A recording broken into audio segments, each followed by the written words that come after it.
Bonsoir tout le monde, j'espère que vous allez bien. Bienvenue sur ma chaîne La Prêtresse. Je voudrais revenir sur ma vidéo où je me questionnais sur le parcours en souffrance des relations flammes jumelles. J'ai mis en détail en description des éléments que j'avais oubliés pour compléter et préciser mes propos, mais je trouvais que ça faisait trop fouillis. C'est pour ça qu'il m'a semblé bon de refaire un nouvel audio pour condenser tout ça à nouveau. Par rapport à mon expérience de flamme jumelle, j'aime pas trop utiliser ces termes, il me dérange, mais il faut appeler un chat pour que les personnes puissent comprendre. Donc par rapport à mon expérience, je sais qu'elle est très récente, puisque comme je vous l'ai dit lors de cet audio, depuis la séparation, il s'est écoulé 2 mois. De la reconnexion jusqu'à la seconde séparation, il s'est écoulé seulement 2 mois. Donc on pourrait se dire, peut-être à juste titre ou pas, elle n'a rien vécu. Quand elle sera à la 3e séparation, à la 4e séparation, à la 10e séparation, à la 15e séparation, à la 20e séparation, elle verra bien si le parcours n'est pas douloureux et souffrant. Oui, c'est vrai. Au bout de 4, 5, 10, 20, 30, 40 séparations, ça fait beaucoup. On est d'accord. Avec humilité, je réponds que à partir du moment où l'on pense être dans une relation flamme jumelle, qu'on a cherché des renseignements à travers des vidéos, des blogs, des bouquins sur l'objectif premier, à savoir être dans sa complétude, j'affirme à nouveau que selon mon ressenti personnel, que la relation ne devrait pas être souffrante. Au début, oui, ça peut être compliqué, encore une fois, selon l'état d'éveil, de travail que chaque personne dans son individualité a fait. C'est vrai, ça peut être plus ou moins souffrant.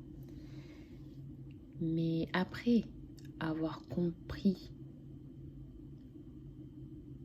l'objectif, on va dire, de la relation, et après, par exemple, une première séparation, une deuxième séparation, 1 an, se retrouve, séparation de 6 mois, on se retrouve, séparation de 3 ans, la personne en face a fait sa vie, peut-être que vous avez fait votre vie, ou du moins vous avez essayé, la personne a une famille, la personne a eu des enfants. Je pense que à un moment donné, il faut se poser les bonnes questions. À savoir, est-ce que je me suis priorisée? Est-ce que je suis dans mon autonomie? Est-ce que je suis dans l'équilibre? Ai-je travaillé sur mes blessures?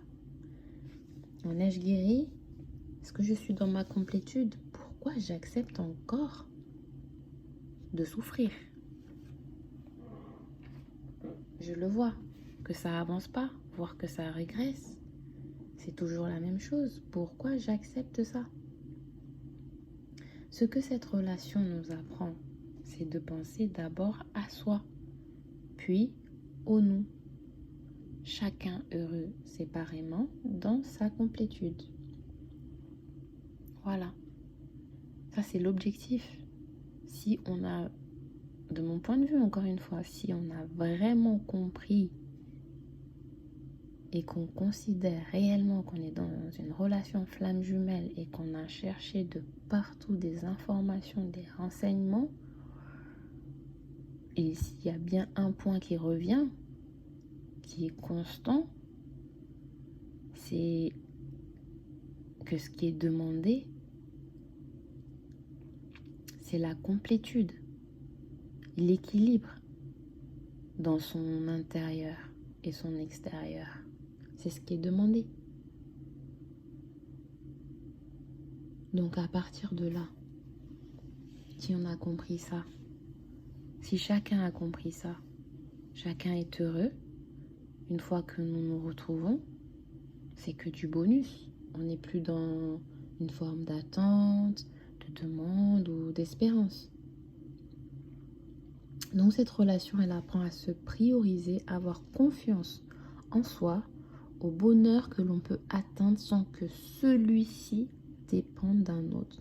Qu'est-ce que cela implique? Ça implique de savoir lâcher prise et de savoir partir quand on souffre, après autant de temps. Car sinon, dans ce cas, on est d'accord que ça devient du sacrifice. On n'est plus dans une relation d'amour, on est dans une relation sacrificielle.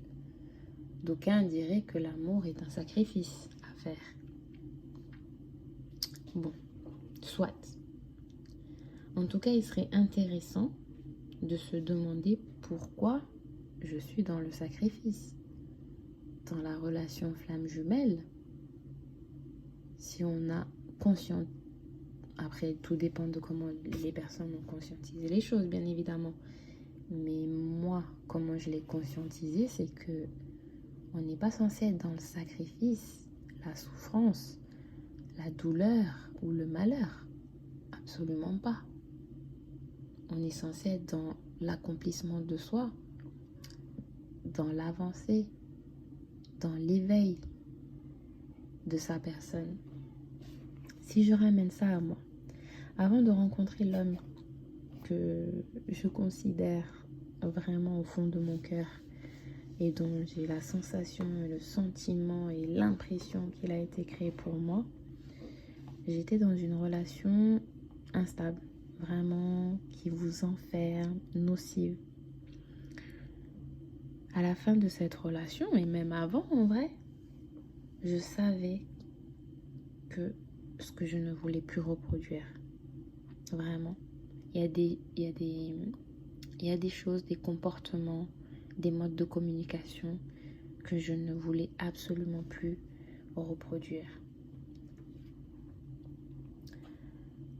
J'ai pris conscience, et d'ailleurs j'en ai toujours eu conscience, que je suis faite pour le bonheur. Et d'ailleurs, je me répète souvent, ma mère ne m'a pas faite au monde pour que je sois dans la souffrance. Et surtout pas par rapport à un homme. Vraiment, ça, c'est une phrase que je me répète souvent et que je me suis surtout souvent répétée après, par rapport à cette relation nocive. Vraiment. Et j'ai toujours su depuis toute petite que j'étais faite pour l'amour. En tout cas, adolescente, j'ai toujours su que j'étais faite pour l'amour. Ce grand amour. Et c'est pour ça que je sais également que le lien de flamme jumelle ne peut pas me bloquer dans une relation avec des va-et-vient incessants et surtout souffrants. Ça me paraît dissonant, vraiment contradictoire et illogique. Cependant, on est d'accord, ce n'est que mon ressenti, mon point de vue, mon histoire, ma vérité, ce que je pense, ce que j'ai conscientisé et le recul que j'en ai. Vraiment. Avec plaisir et envie, j'aimerais échanger à ce propos. Vraiment. C'est la raison d'ailleurs pour laquelle j'ai fait cet audio sur la souffrance dans le parcours flamme jumelle. Donc voilà, cette fois-ci, je pense avoir tout dit. De mon point de vue, je ne me vois pas personnellement, flamme jumelle ou non d'ailleurs, être dans une relation où je souffre. c'est pas ce qui est demandé, c'est pas ce qui est attendu dans une relation flamme jumelle. On met trop l'accent, j'ai l'impression, des vidéos que j'ai entendues, sur cette souffrance extrême, douloureuse. Mais là encore, chacun son vécu. Après 1 an, 2 ans, 10 ans, je pense qu'il faudrait se poser vraiment des questions, savoir si le travail de fond, les questionnements dont je parlais dans la première vidéo, par exemple sur un ressenti, pourquoi j'ai mal, par rapport à un comportement qu'il a eu, pourquoi je souffre, pourquoi je me sacrifie. Il faut vraiment faire ce travail. C'est un travail de longue haleine. On est sur Terre pour évoluer et on évolue jusqu'à sa mort. Et on apprend jusqu'à sa mort. Jusqu'à la mort, il faudra faire ces exercices. Et cet exercice, je suis convaincue que si on le fait, que ce soit dans une relation de couple, une relation amicale, professionnelle, de partenariat, familial, petit à petit, on passe moins de temps dans un état par exemple dépressif. On est des êtres humains, donc oui, on peut se sentir mal par rapport à une situation, mais le tout c'est de comprendre, et le fait de comprendre nous évite à rester dedans et à passer à autre chose. Voilà, et vivre l'instant présent. J'en suis pas là encore, mais rien, simplement le fait de l'avoir compris, ça m'aide énormément. Vraiment, ça m'aide énormément. Donc j'espère que entendre cet audio vous aidera, que vous soyez dans une relation de flamme jumelle ou pas de flamme jumelle, amicale, familiale. Entrez en vous, d'accord? Entrez en vous. Questionnez-vous. Pourquoi je ressens ça? Cette personne a dit ça, a fait ça. Pourquoi je ressens ça? Et petit à petit, vous verrez que vous n'aurez plus mal, ou du moins le mal sera atténué jusqu'à presque disparaître. C'est le but. Le but de la vie, c'est de s'élever. Alors réveillez-vous, éveillez-vous, prenez confiance en vous, flamme jumelle ou non, prenez confiance en vous.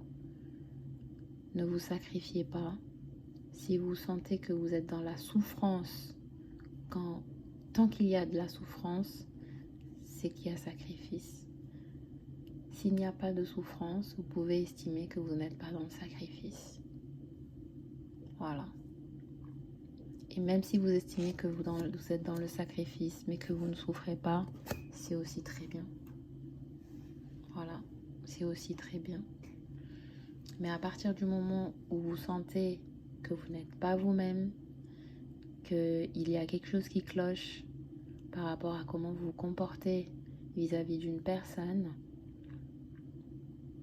c'est que il est temps soit de partir, soit de s'interroger sur son comportement et de prendre de la distance et du recul. Pourquoi pas pour mieux revenir. Et je suis persuadée que l'amour ne rime pas forcément avec souffrance. Voilà. On peut ne pas souffrir d'une séparation et continuer à aimer une personne. Comme dans mon cas. C'est pas contradictoire. À partir du moment où on comprend pourquoi l'autre a agi de telle ou telle manière et pourquoi nous, par rapport à cette façon d'agir, on a ressenti telle émotion. Voilà, je pense que cette fois-ci, j'ai complété ma vidéo sur le thème de la souffrance au sein du parcours flamme jumelle, mais ça peut vraiment s'appliquer à beaucoup d'autres domaines de la vie, parce que c'est aussi à ça que ça sert, cette relation. c'est de prendre conscience de soi et de guérir de ses blessures, non pas seulement pour la relation en elle-même, mais pour tous les autres types de relations sur Terre. C'était la prêtresse. Je vous souhaite une très très bonne soirée.